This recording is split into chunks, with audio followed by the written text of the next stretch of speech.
My God, these lights are bright. I might as well take off these glasses because I'm going blind up here. But it is a real pleasure for me to be here with all of you today. I did, as I just said, grow up inside NDTA. I think I went to my first forum back in 1988, and I'd already been a member for 5 or 6 years when I did that. And as you know, I've been kind of speaking to all of you the last couple of years up here as a keynote.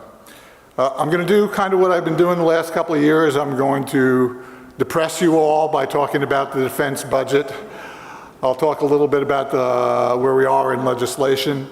And then hopefully towards the end of this, I'll get a little bit more uplifting as I talk about some innovation that we should all be thinking about. And I think that will lead well into the next panel. Talk about the budget. You know, I noticed that General Lyons is not here because General McDew has him back doing budget stuff today. We were about to close out and finalize the budget that we will leave for the next administration. They will have the opportunity to tweak that budget, but it'll probably be pretty close to what we've locked in. Now, as we've done in the past, and I'm going to talk about 17 in a moment, we're going to present a budget that is well above sequestration levels. It's probably not as high as we would like, but it is still well above sequestration levels. In FY18, sequestration is the law. There is no budget agreement around that yet.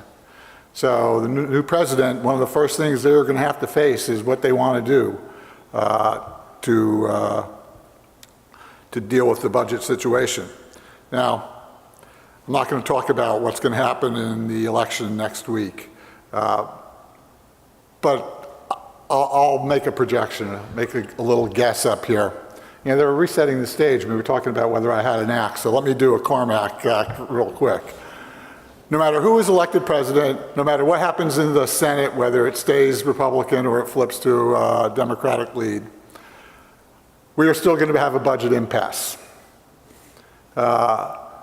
So we're still going to have to deal with, are we going to operate at sequestration levels, which would be pretty devastating for the Department of Defense and for your national security.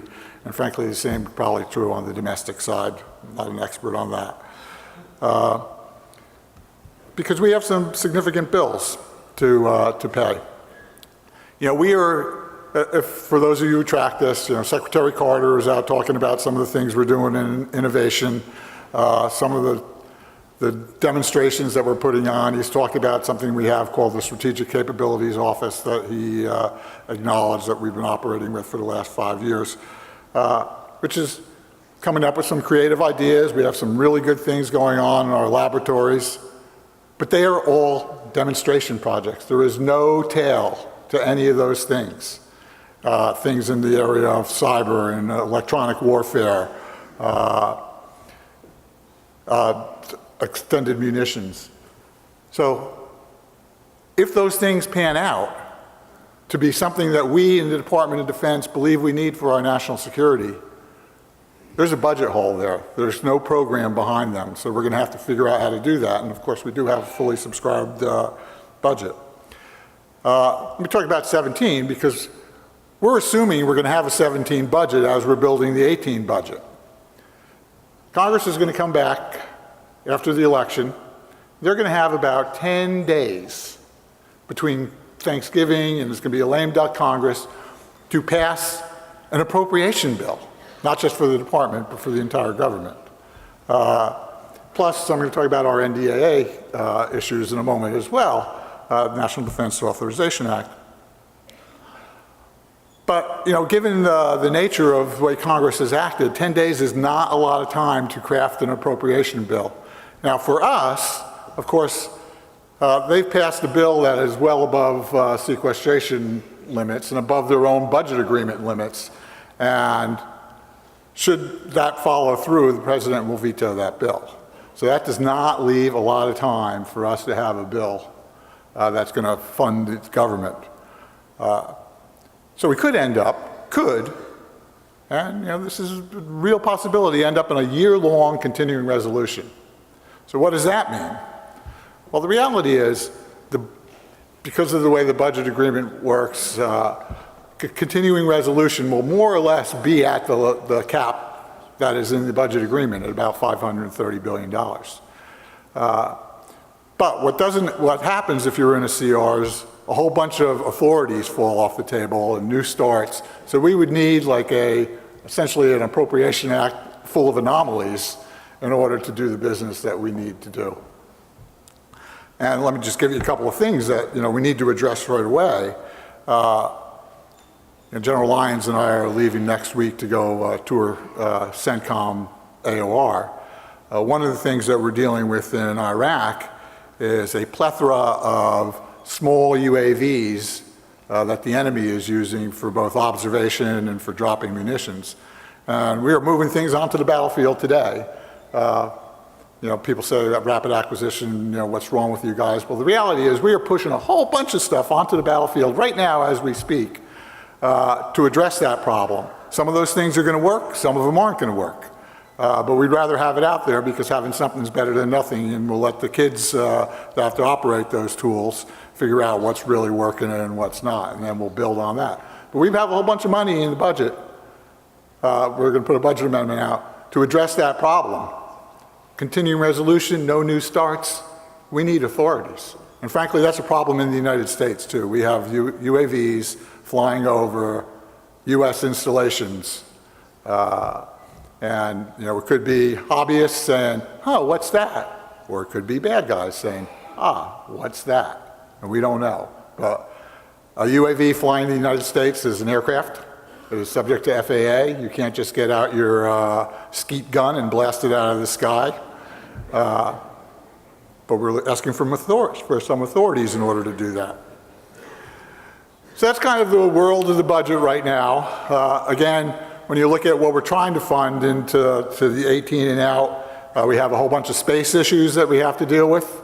Our space architecture, because potential adversaries have capabilities to take out some of our space architecture, which would include things like missile warning, secure communications, GPS, all the things that we rely on. So we're looking at things to overcome that. Again, we have cyber issues, we have electronic warfare issues, we have some munition issues. We are consuming munitions right now at a crazy rate. Things like Hellfires and JDAMs, not just us, but our allies. And so we're trying to forward buy some of that. We have to address some capacity issues in the munition space. You talk about the Overseas Contingency Operations account budget. Again, we're about to put in a supplemental to what we've already put over to the Hill to address some of the things like counter-UAS that I just talked about, and the FML and the force increases in Iraq and in Afghanistan that were unplanned for. But a bunch of that OCO is what we call leveraged OCO. It's things that could be in the base and that we would continue to do if OCO went away. That's a $30 billion hole. You start talking about the nuclear recap. This is the first year of that in our fight-up where it's really hitting us. A couple of $1 billion just in the Air Force for the Minuteman II or Minuteman III recap, Ohio-class submarine recap in the Navy, a couple of $1 billion. How are we trading that off? We're trading it off with F-35s, which is going to be our best airplane. It is not a good picture. So we really need to figure out how to get some relief there. Talk about the NDAA. General McDew and I were laughing while all those awards were piled up on that table over there. He asked me whether that was the NDAA. It was about stacked up to this high. The Senate version of the NDAA is like 1,800 pages, more than twice as long as the previous lengthiest one that they've ever done. House is a little shorter, but not much. So we have three major issues with between the House and the Senate version. We have more issues with the Senate version than the House. The House, the biggest problem is what we call the OCO plus up. They've put a whole bunch of things that would have nothing to do with OCO into the budget, about $18 billion worth. And should that pass, the president will veto that bill if it passes like that. So again, when they come back, they have a short period of time to negotiate those type of things out. In the House, it's both on the appropriation side and on the authorization side. The Senate authorization bill has a whole bunch of things which the Secretary has called it micromanagement. It does a whole number of things that would impact this community. For starters, and near and dear to my own personal heart here, it blows up the organization that I'm the deputy in, Undersecretary of Defense, AT&L. It takes logistics and it fractures logistics authorities from the OSD perspective across the department, moves agencies onto a new undersecretary that has nothing to do with the policies around those agencies. We think that all that is going to be washed away in the final outcome of the bill, but until we see it, we don't know. Throw in a couple other things in there, 25% cut in general officers and SESs. Again, we think that there's going to be a downward number there, but it'll still be something. Tells us to establish cross-functional teams, and when you name someone to a cross-functional team, that person has full authority to pull resources from wherever in the department, and whatever they say is the truth, that you will follow that course. Again, that impedes the authorities of the Secretary. And the reality is we do have things like cross-functional teams. We run one that Secretary Carter stood up when he was the under, called the Warfighter SIG, that has been extremely, Warfighter Senior Integration Group, that has been incredibly successful since 2010 in putting capability onto the battlefield for our forces in contact.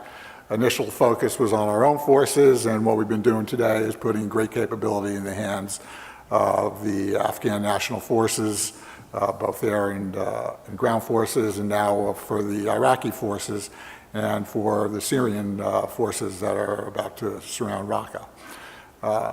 So that is a cross-functional team where it has all the services, the operators, the budget people in the room, and we say, looking at the theater, Steve Townsend says, this is what I need, we go get it for him. No questions asked, and manipulate the budget around to do that. So, why they want us to go and create new things where there aren't need, well, we'll see. They have some contract language that says all contracts will be fixed price contracts. In the development world, that is a really bad idea. When you're trying to build something that you're not quite sure what it's going to come out, having a fixed price contract can lead to a bad end. We had a program back in the late 80s, early 90s called the A-12. We just finished 25 years of litigation on that program. That was a fixed price contract program. And what happens if a fixed price program like that goes belly up, you don't get the capability for starters. The company can go belly up. Not every company can absorb big losses. We have one right now with the tanker, where fortunately Boeing is able to absorb those and will make it up when they get to full production, but they've taken about $2 billion worth of loss on that development contract.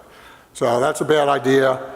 Taking the authority away from a contracting officer and putting it in the United States Senate is not probably where responsibility and accountability resides. So again, if that bill passes with all that micromanagement in it, the President, Secretary Carter will recommend to the President that he veto that bill. So hopefully we'll see that that gets addressed as we move forward. Let me talk a little bit about innovation writ large, and then I'll talk about innovation in the logistics space. Secretary Carter's out there talking about things like defense unit experimental, that we've stood up in Silicon Valley and now with branches in Boston and in Austin, Texas. And so people ask, well, what does that mean to your traditional industrial base? So here's the reality. Inside our organic labs, there is some really neat stuff going on.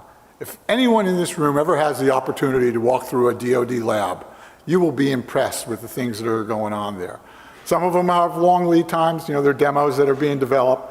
Some of the things, I was just at Naval Research Laboratory, and there are electronic warfare things that are going right from lab to ship, and that are needed to go from lab to ship.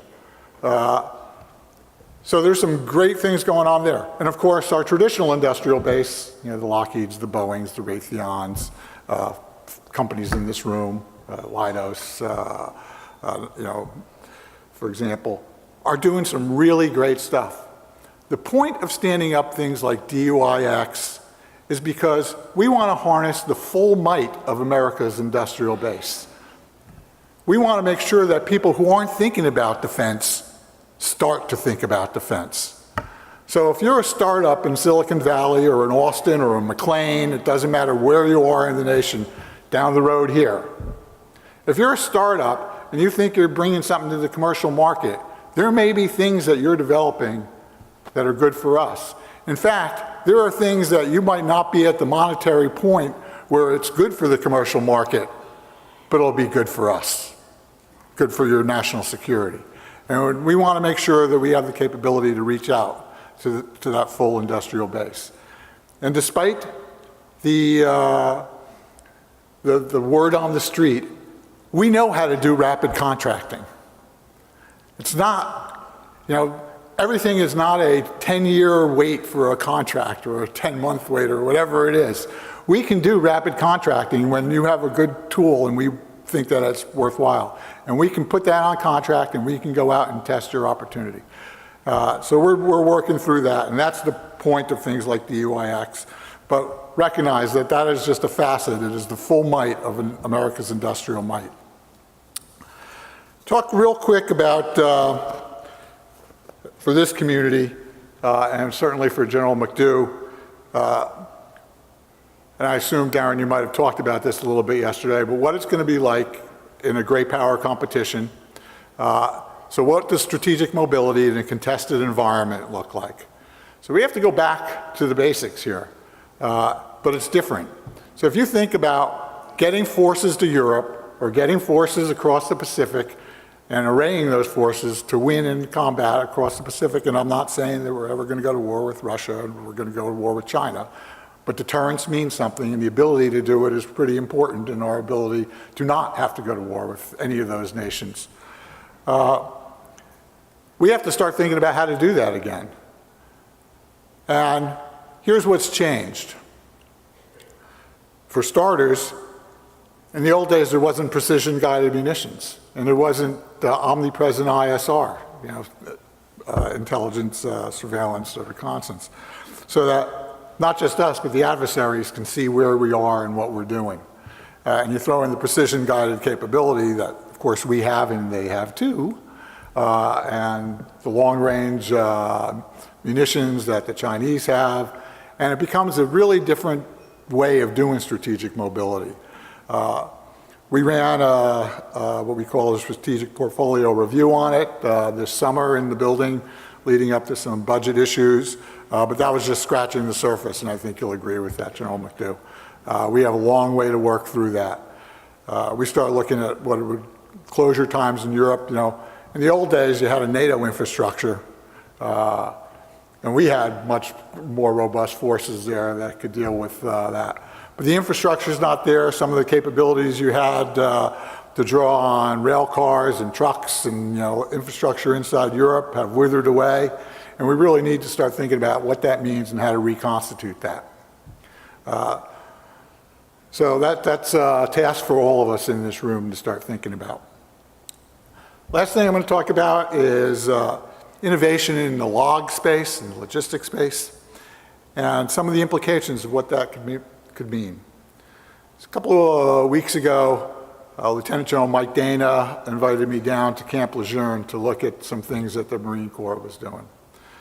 And we went out to an RRF ship, an aviation RRF ship that was deployed off of Camp Lejeune, flew out to it, and they were doing ship-to-shore delivery with unmanned small boats off that ship. On that ship, they had some additive manufacturing capability, and then we went back onto Lejeune and we looked at some additive manufacturing capability. And what Mike Dana is thinking about is, if I have a vehicle, just a low-end additive manufacturing, if I have a vehicle that needs a part, all I need is that part to last for the mission that it's out for. I don't need to make it like I'm doing a depot level 10, 20 repair. I just need to get it through its mission. And so start thinking about how that plays out into our mission set. And then we looked at some UAVs, delivery of up to 300 pounds. And of course, we had something called KMAX in Afghanistan that the Marines really loved. And so how does all that play?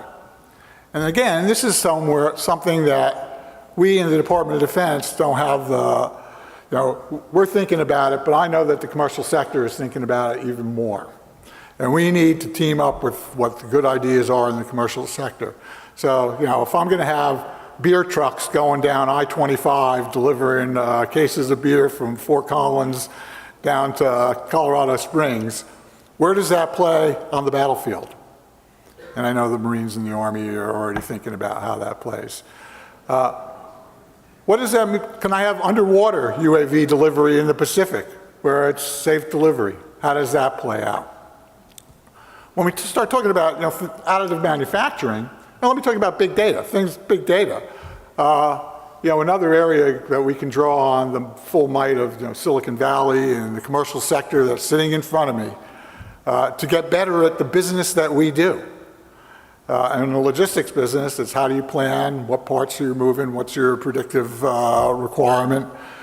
If we get really good at that, though, and if we get good at additive manufacturing, what does that mean to the transportation network?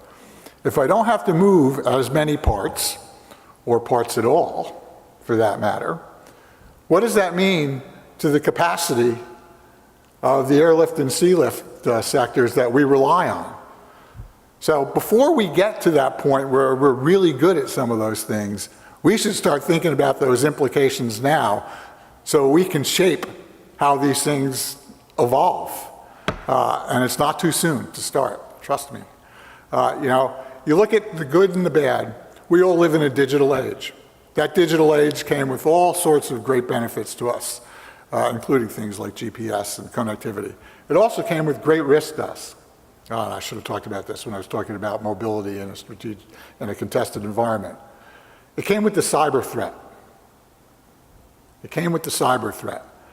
So changes in business come with the good and the bad, and you got to think through that. Let me talk one moment on the cyber threat.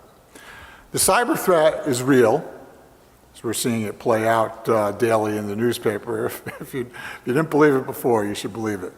I stood up here last year, I noted that for everyone who's probably wearing a uniform or has a clearance in this room, your data has migrated to a foreign nation. And the data of your family, too, has migrated to a foreign nation. So the network's at risk, but it's more than the network, it's the platform. It's the infrastructure around that. So the airplane can take off. The airplane gets a false report, and because its digital network says that something's wrong with the airplane when nothing's wrong with the airplane, but the airplane aborts the mission, has the same impact. Right? Same thing with the ship. Same thing when the crane doesn't work because the SCADA network that operated that crane doesn't work. There's all sorts of implications here, and we are not protected. So we better start thinking about that. But again, this is a great nation. There's lots of good ideas. So we need to reach out across that gamut and figure out how to do this. We put a lot of money in cyber, and I'm not sure that buying it by the pound is getting us where we need to go. But we need to keep focused on it because this is a real threat to us. But there's great opportunity out there in this sphere. And it's time for us to get our act together and start thinking about where we're going in the future around this. It is a new, tough world out there. We're moving past the last 15 years of warfare. We're going to defeat Daesh in Iraq. It's going to scatter to the fields, so it's not going to go away. It's just not going to be in a singular point. But between Russia, China, North Korea, Iran, there's some malignant actors out there, and we need to be ready for them. And I know that this is a community that knows how to do that, so we're in the right place. And with that, I will close my remarks, and I would look forward to questions from the audience. The good news, Augie, is that we do have some really smart folks sitting in this room and across the network. And I really think that using that, we're going to have some solutions to some of these problems. Thank you, Augie. I appreciate that. We've got a couple early questions off the app right now. The first has to do with... Is this a hack question, or is it coming in from someone in the audience? Well, it is coming from the audience. I hope it's coming from the audience, so he's hacking. Is it in Russian? That's what I really want to know. Yet. Question about our basing infrastructure, what you think about the future of that, and what are you hearing on BRAC actions? BRAC is good. We need a BRAC. Congress is resistant to BRAC. You know, we put forward a BRAC proposal every year. We've tweaked that proposal. The 2005 BRAC was focused on both moving things around, what we call transformation BRAC, as well as some full-out closures. The full-out closure part of that BRAC cost $35 billion. We return on the closure part of that, which cost about $6 billion. We're returning $4 billion a year on that. So the move around part, you know, costs some money. And part of that was to build efficiencies, is to put, you know, haven't seen Jeff Druschel in the audience, you know, all the log at Fort Lee, put SDDC at Scott, and some of those consolidations. But we've proposed up to the Hill right now is that we will just do a save money BRAC. And you can put some caps on it and focus on that. Our latest assessment is about 22% over capacity across the department at large. That varies by service and it varies by function inside a service. Lightning may strike me, but I'd say in the maintenance world, in our depots, we definitely have some capacity that we could take out, and frankly, it would become more efficient in doing that, and it'd be better for both the remaining depots and for the holistic enterprise. So we need a BRAC.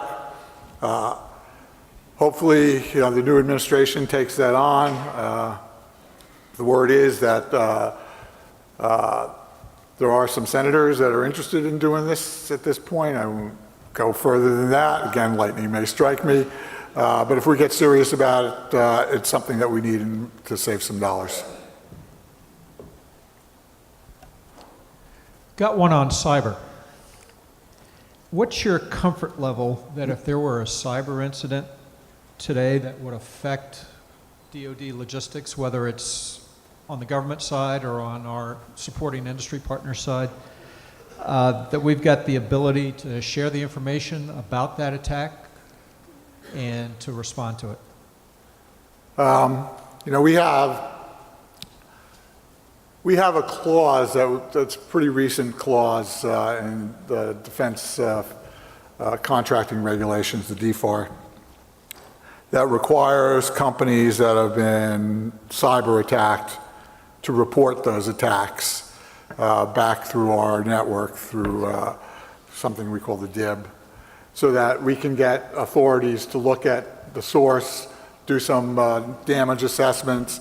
Darren, you should be putting that into transportation contracts as well, because it helps both ways. It helps the company to understand what happened. It's not about blame, it's about figuring out what the source was, how the attack went in, so that we can add protections around that, and then doing a damage assessment. Companies in this room are being hacked every day, and Transcom's network are being attacked, you know, multiple times, as I've just said multiple times. So our ability to counteract every one of them is probably limited. We're pretty good at figuring out who did it and, you know, and closing those holes. Well, got a kind of almost a follow-up to that. The first question was kind of how do we react to it? The question that just came in is, what are we doing now to invest in and be able to protect those commercial sources and the data transmission capabilities to support our logistics? So it's, you know, what are we doing before we get attacked to kind of safeguard ourselves? First of all, companies need to invest in their own resources to do that. We have, you know, the reg that I just talked about identifies a standard put out by the National Institute of Standards. That is the lowest common denominator standard, quite frankly. It's your basic housekeeping type stuff, firewall, passwords, those type of things. But that's probably not sufficient for many of the companies in this room. There's more to be done there. So companies need to make that investment. Inside the United States, DHS, the Department of Homeland Security, is responsible for big network writ large protection. Again, you can't protect everything. You can look at some critical infrastructure points. So companies really need to take their own action. And again, they need to report so that we can figure out what's going on and then track back and identify. Okay, I'll kind of shift topics. Airlift systems. We had a question on unmanned systems. Do you see a role for unmanned airlift systems, beyond the UAV, the ISR, and the attack assets we're using now? Do you see any of that for logistics support? Absolutely. Now, it depends on what you're talking about. I'm not quite ready to get on an airplane and sit in my seat that has no one up in the cockpit. Could happen, though. Soon we'll be in the Uber car with no one in the seat in front of you. It'll follow the rules. Better than probably the driver that's driving right now. I see that evolution, but certainly for cargo, unmanned, probably in the foreseeable future. I have no idea what the timeline on that will be, but that evolution is coming.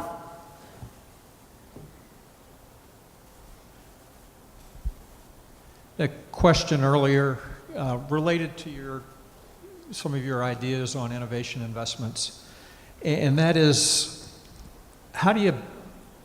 what are your recommendations to the folks that are going to be continuing to work this in the future for kind of fighting that battle to shift applied research S&T funds to solving logistics problems versus the combat systems, the tip of the spear?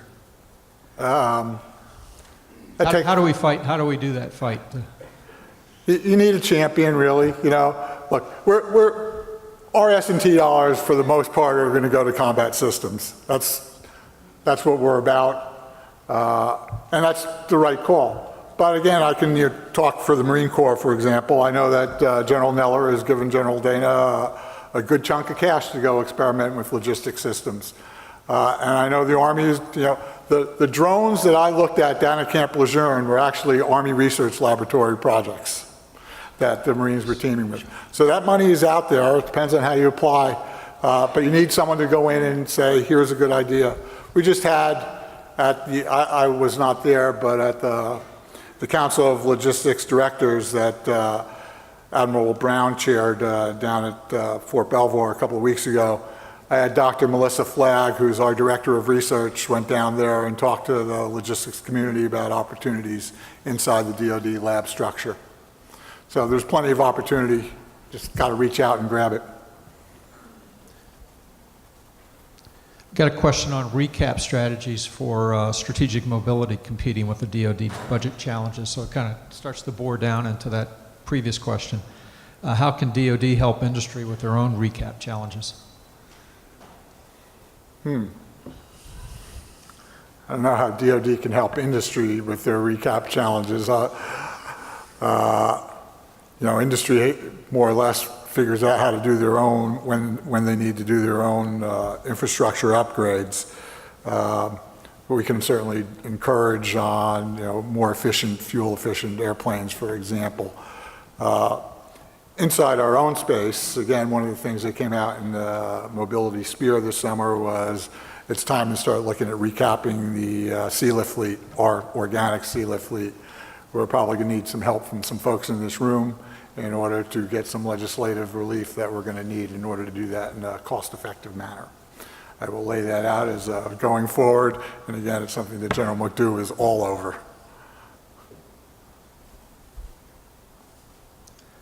Okay, they're coming in fast and furious.